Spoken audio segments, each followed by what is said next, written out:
welcome to the Footy with Mates. It's Saturday morning. Maybe you're at the gym. Maybe you're...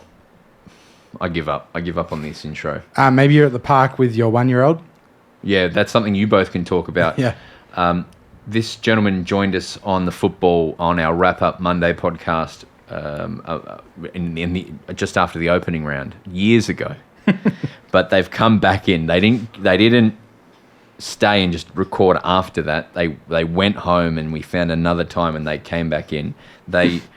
I'll do an ABC intro actually. Sure, I'd love that. They were a football player, fast on the field, would run above the ground, kick 3 goals against Melbourne one day. And then something happened. His calves gave up, much like in the dairy community, calves are very important in football. You get that? Yeah. And then something happened. With one door closing, this is very ABC, I'm very proud. Yeah, I like it. I want to go 3AW. Go more Okay. 3AW.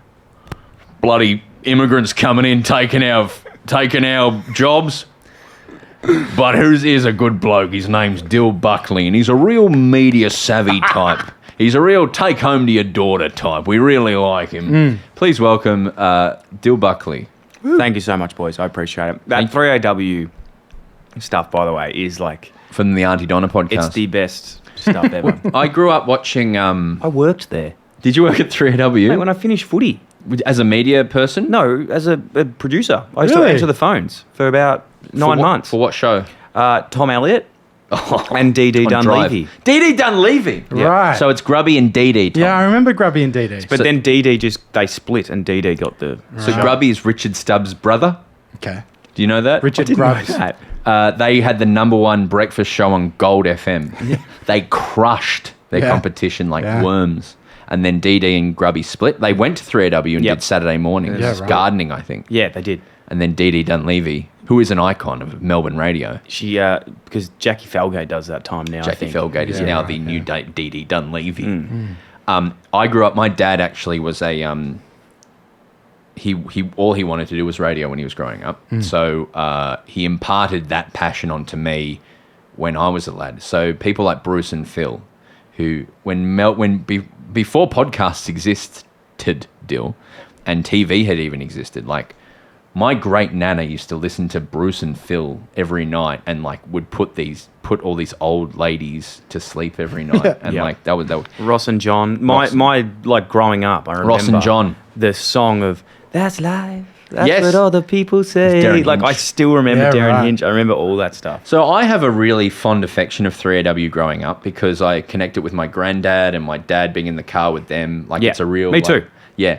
But so Then I worked there. Yeah. So then at Christmas time this year, and I've done it a few times, where I'm like, I'm going to put on 3AW, you know, it's the Christmas time, make me remember, and then, you know, the carols, and then I put it on, and it was just some of the most disgusting, vitriolic, fucking right-wing shit. Yeah. And I was like, I think it's gotten worse. I think so. Yeah. This is more just a nice yarn. Do you know I also did Rex Hunt's show on the weekends? Did you really? Yeah, I was like the second last producer. Yeah, What, right. was this like a after the game? Yeah, so I used to go in on the weekends. This was after I finished footy, Like 2017, 18-ish? 2019. Okay.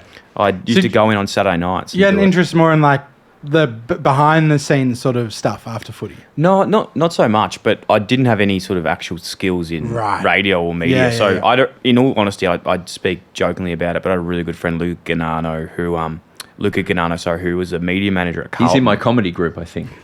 He might be. That's Mark Bonanno. I'm sorry. It's a different Sorry. guy. Yeah, it might be his brother, who helped me out and I just worked part-time casually there when I finished at the Giants, moved back to Melbourne. Yeah, right.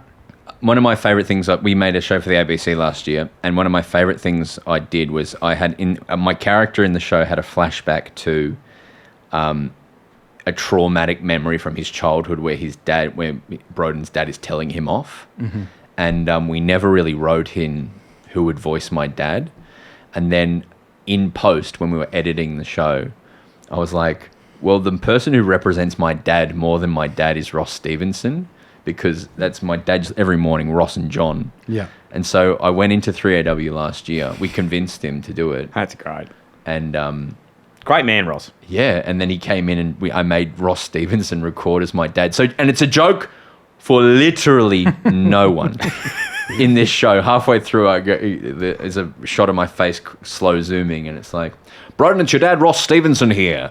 And then he goes into this bit, and it's still one of my favourite things I've ever done, and no one understands the joke. Maybe Tony Martin is the only one who messaged me when I appreciate that you did. So, were you always good at football when you were a kid, or is it something you figured out, or? Yes. Yeah. When you played on Sunday, who did you play for as Fitzroy. I grew up in Fitzroy. Fitzroy Football Club? Yeah. Fitzroy Junior Football Club? Fitzroy Juniors, yeah. So I went to North Fitzroy Primary. I grew up behind Peter Monty's.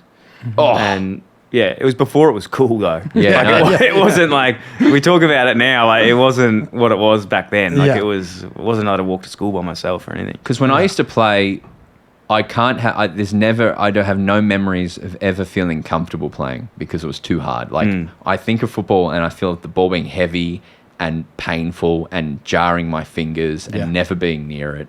But you would play this game and feel comfortable playing it? Because I felt comfortable playing basketball, but I never felt comfortable playing football. No, I always felt pretty comfortable, to be completely honest. Like, I feel like I was a better player at like 10 to 16 than I was at AFL. Why? Because I just used to go out and play, like just have fun, play. I remember when I was 17, maybe I was playing Vic Metro, so it was starting to get serious. And after the game, one of the guys came up to me and he's like, "Oh, you had 20 touches today," and I was like, "How do you know?" He's like, "Oh, there's stat sheets." And like, I was like, when the fuck did they start doing them? And they just been there the whole time. I just never known about them. I just never thought about it, never cared. So stat sheets changed your... I reckon that day fucked me a bit. Really? Like, from then on, I just started thinking, oh, okay, like stat sheets, got to do this, got to do that. And just started like thinking about the game a lot more differently than just going and doing my thing. Because stats are warped.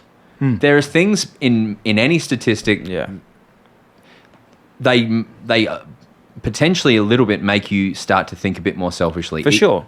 Well, you look at someone like Cyril Rioli or something, like you look at his stat sheet, it might be like 10 touches, but he's probably best on. Yeah. So I think for me that was a little thing, but I think the biggest thing after that was just being aware of this stuff and then, trying hard and not playing in that flow state and just sort of trying to...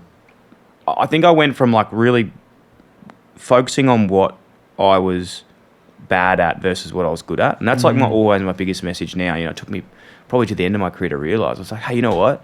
Probably not the best like at composure or ground balls, but I'm really quick.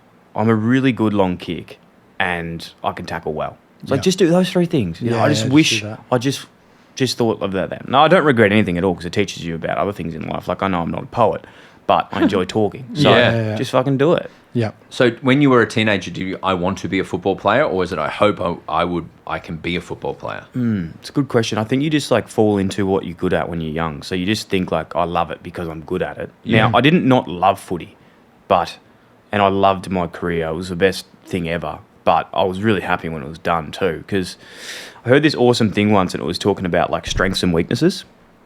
And it said that like we've got the idea of a strength and a weakness really wrong.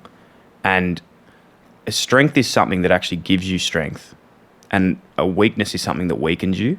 So like, for example, I loved doing like media, loved going to like multimedia, but I wasn't very good at it. Loved doing drama, was bad at it.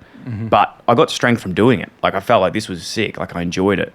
But then sometimes when in my career, I was like, this is a strength in such that I'm okay at it, but is it actually strengthening me now? Like, it served its purpose to get me here, but now I feel like this is actually like weakening me. And I'm not doing what I want to do. So not to get too weird on it, but I've obviously spent many late nights thinking about this. Loved the career, loved playing footy, absolutely blessed, and I know that anyone in the world could do it, and I would never change that. But also super cool to be doing something different.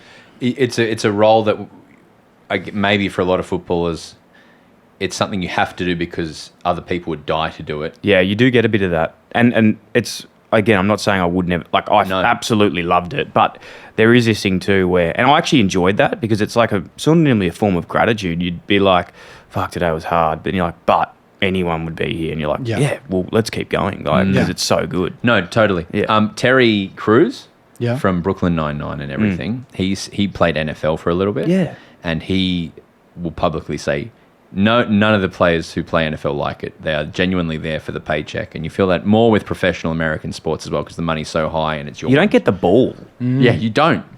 He may have You never don't touch the ball. Yeah. No. Like 3-4 guys touch the ball.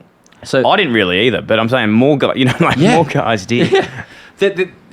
Do you think there's a high percentage of AFL players who don't love it but are just doing that because there's a very good chance for 4 or 5 years at least you're going to make a couple of hundred, like 300 or 400 grand at least.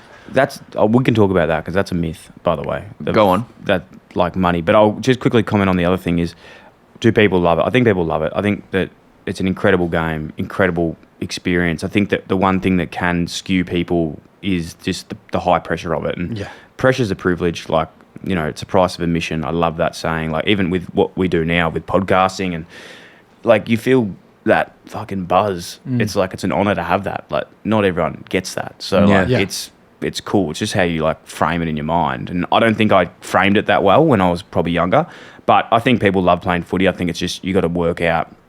There's good times, there's bad times, but it is what it is. It's the same with music and comedy, I feel like, It's as well. just it's entertainment. I isn't remind myself how privileged I am to be doing this often. it? Mate, like there's people listening to us talking right now. It's fucking weird, but like how cool is that? Yeah, it's really absolutely. cool.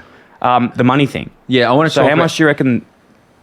$1 billion. What do you reckon the most I earned playing footy was?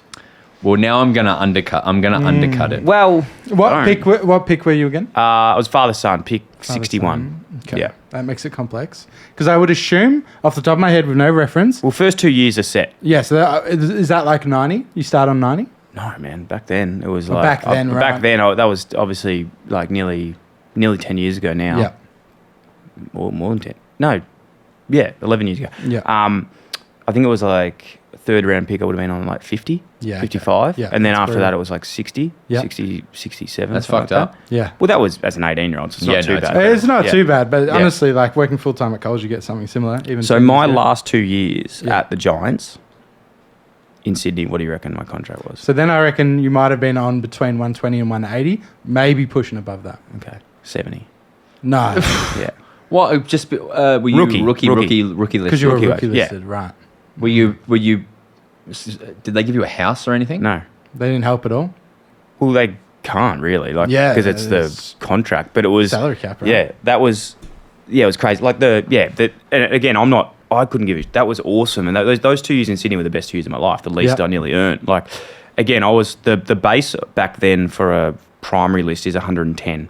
Okay, that's So not what I think. I was on thinking, that for like 6 years, and at 1 year I was on like a bit more than that, but never over 200. And what's the going rate for like player managers? What's their cut? Because I know it in comedy. I think it's like 3%, Really? 4% maybe. Wow. Well, that's Yeah. better than comedy. Yeah, 20 is pretty standard in comedy. Really? Yeah. Oh, it's 20% of any other deals you got outside of it, Yeah, but okay, like that's wasn't another getting thing. many. But then wasn't still, getting the many others. comedians don't have a base salary True. that you can take 3% off. Really? Yeah. Yeah, well, it's live touring is the majority of Australian comedians' money, and then you're losing sometimes 30%. Some management take. Wow. Yeah. Okay, I've met a few footy players who never handle their money, and it's all done through a manager. Is that common? Is that what happened with you? That didn't happen for me. I probably wish it did, but I think my biggest whole thing in life is like stuffed up so many things. You just learn from them. But I remember I spoke about this with a mate the other day. I remember my first contract after that year because I was living at home and I had 40 grand saved. So out of that like 60 grand, I saved that money. I was Amazing. like, wow, that's Yeah, crazy. class, yeah. The next year, I had 40 grand. Yeah. And I was like, what the fuck just happened? Like, I don't know. So, I loved my family, incredibly lucky, but we didn't sort of, financial literacy was never something that we sort of sat around the table totally. talking about. Yeah. And I just had no idea where that went, ever. So I had to learn those things. Yeah. There's periods in my life not long ago where I lived off 30 grand a year, and then all of a sudden my wage increased, and I don't know where You don't know where the it goes. money went. Yeah, No. I feel exactly the same. I lived off meagerang for years, and then suddenly I had more money and didn't have any extra savings though. Yeah, it's really scary, but yeah. So when did you Do you remember the first time you did like a podcast or something? You're like, I enjoyed that, or I did that well, or you found it to be a strength, to use your vernacular? So back to Luca Ganano, who again he was the head of media there, and I was a great relationship with him. There was like a time where he's like, let's get this show. It was called Discussions with Dylan. Yeah. And it was just a show we'd sit on the couch and talk. And he says that he saw talent in me. I think no one else wanted to do it. But we were just like doing this show. And I remember back then I feel like I was the last fleet of, I don't know if that's the right word, last sort of people of like really that toxic culture of just like, you know, if you were putting yourself out there and you weren't getting a kick, it's just like, you're a fucking loser. Like, you know, copped it bad. But you learn these things as you get older. That's the insecurity of other people. And, you know, you learn that, all that sort of stuff. But I'm so thankful I stuck with it. And, you know, after 3 or 4 episodes, people were asking to come on and like those sort of things. So I did that for sort of 2 or 3 years while I was there, and then got delisted. And I remember actually to this day, I'm so lucky I remember this. There was these networking dinners at Carlton, which is so smart. They're set up by James Golds. And we used to like get high profile business men and women to come in and talk about their stories. And one day Andy came in, Andy Lee. And I, you know, obviously love Hamish and Andy like everyone. I never knew that I wanted to get into radio. But I remember him talking about Hamish and Andy, and I remember him saying that, sort of talking about how they own everything they do and they don't sell to people and stuff like that. And I was like, oh, that's really interesting. Like, that's really cool. So when I got delisted, I didn't own the show like the club did. Yeah. And I was like, oh, fuck, like that's what he's talking about. Yes. And then I was like, I'm going to start my own fucking show. Yeah. And I'm going to own it. Yeah. And then I got delisted, you know, was sort of working out what to do. I was actually going to move to Adelaide or Perth and play sort of in the waffle or something and try and get a job. And my biggest fear ever, like, you know, you go back to those times in your life and you think like, oh, fuck, that could have been so different. Is I got this job offer from like a local football club. It was a sales job for steel fabrication. I got a car, phone and a job. Yeah. And it was more than what I was on playing footy. Yeah. And I remember going, you can't do it. Like, just don't do that. Don't do like, it. you can't do that. Like, that was just so against my, like, I don't want to fucking do that. Like, I don't know anything about it. And I don't want to be owned by a footy club. So anyway, long story short, I ended up actually getting picked up to the Giants, which is another story in itself of manifestation, if you're into that shit. It was fucking weird. And when I went up there, I was like, I'm going to start a podcast. And they're like, oh, I'll do it through a club. I was like, nah, I'm going to do it myself, but I really appreciate it. Like, you know, let's work on it together, but I'll do it myself. And yeah, that's how it all sort of happened. It's so funny you bring up Andy Lee and Tom vocalised at that moment. Because in Hamish and Andy, Hamish has championed a fair bit in the community, but Andy is a smart fellow. Dude. Yeah. We would not have got a Netflix show without him. Yes. Wow. 100%. He sat us. Auntie Donna was pitching in the US for our TV show, and we developed this 10-minute pitch to convince Hollywood executives to give us a show, and we'd had a little bit to do with him, and I just said, could you help us? Would you hear us do our pitch? And he said, absolutely. And he came to our office and we did it for him. And he went, okay, don't do that. Literally. And then helped us through it. And then we got a show off it. Unbelievable. So what you were trying to co-create something with the network, or no? We was just pitched our TV show. It was our idea for our TV show that we were doing with Ed Helms' company. Cool, but it was like, did you want to own it at the start as well, or was it just the pitch was shit? No, the pitch was really bad. Okay. Like, we didn't know how to sell. We weren't salesmen. It was just a bunch of alternative comedians, and it was like, hello and welcome to this pitch. And he just redid it and really but it was just, he's very benevolent and nice. And it's so funny to hear just from a completely different background. Yeah. Well, like, he wouldn't be surprised. Maybe a lot of people in the industry wouldn't be surprised by that, but I don't even reckon he'd remember that at all. But the profound impact that it had on me 100%. was passing crazy. on positive information to people is something that I genuinely feel quite passionate about. Yeah. I was a sponge for this shit when I was in my early 20s. For sure. So how cool is it though when someone comes up to you and they're like, oh, you know when you said this about this, like I did it, and I'm like, I fucking don't remember saying that, but that's fantastic. That's so good. Someone said something like me the other day, and I was like, I'm so glad I did that, but I don't think I did. Yeah. But give me the credit for it. So the podcast you started while you were at GWS, was that... It was Dyl and Friends. Dyl and Friends, right? Yeah. And it just popped off immediately, or did you... No. It was basically just a... So when I left Carlton, I wanted to go to the radio thing, and I applied the other day. I was looking through... we went for this grant, which you guys are helping us out with for the thing, and I typed in resume to see when I made my last resume. And it came up, it popped up like 2016 or something, and I looked it up, and I'd gone for like 3 jobs. One was a radio producer in Echuca. One was in like Geelong, and the other one was in like Gippsland. Yeah. And I'd sent out this resume with no radio on it. Like there was nothing there. So I remember thinking, well, I need to do something. I'm going to use these next 2 years while I'm playing at the Giants to work out and get skills. So when I went up there, I started the podcast, more so just, not for anyone to listen to, more just so that like, if I got delisted out that year, they were like, at least I'd done something. Like I could go like, hey, this is my, because I remember not being able to attach any work besides the stuff at Carlton. And I did that. I did a day a week at Triple M with Liam Flanagan and Mark Geyer, who was like the JB and Billy of Sydney. Oh, right. And I used to just drive into the Triple M on Tuesday night, just answer the phone, sit there. And Is this while you were playing? While I was playing. Yeah. You were producing a radio show while No, I wasn't producing it. I was just like sitting there and learning how to edit and like sitting with the producer, you were which... an apprenticeship, I guess. Well, yeah, I wasn't getting paid or anything like that. It was just experience. Internship. And it was with... The funny thing about this is the producer of that show was Tom Birmingham, who now is a really successful podcast called Hello Sport. Oh, yeah. So you know Hello Sport? Yeah. So one day I'm sitting down with Tom, like the show's on there, and I'm like answering the phones and Burmo's there, and he goes, oh, so what are you doing? I was like, oh, I'm playing footy. He goes, oh, yeah, cool. Because they don't know anything about footy. And he's like, what do you want to do, get into radio? I was like, nah, I want to get into podcasting. He goes, podcast? I have a podcast. And this is when like no one did podcasts. I was like, yeah, but I just don't really know how to do it. Like, I don't know what the equipment is and da-da-da-da. And he's like, write this down, Zoom H5 recorder. Yep. And he's like, they're about $500. And I was like, oh, fuck. Like, I would have had $700. Yeah. And the next day I drove out to Parramatta Road, bought one. JB Hi-Fi? What are we No, talking? it was like You need a music specialist stuff. Yeah, Oh, it wasn't a big chain. It was quite a small Might have duck. been like a store DJ or something, perhaps. It was a bit smaller, a bit more niche. I got mine from store DJ. This is I've bringing got back a cool. H8. Oh, cool. Yeah, that's what I do on the road when we go on the road. Yeah. Nice. Anyway, I bought one of those, and that's when it started. Yeah.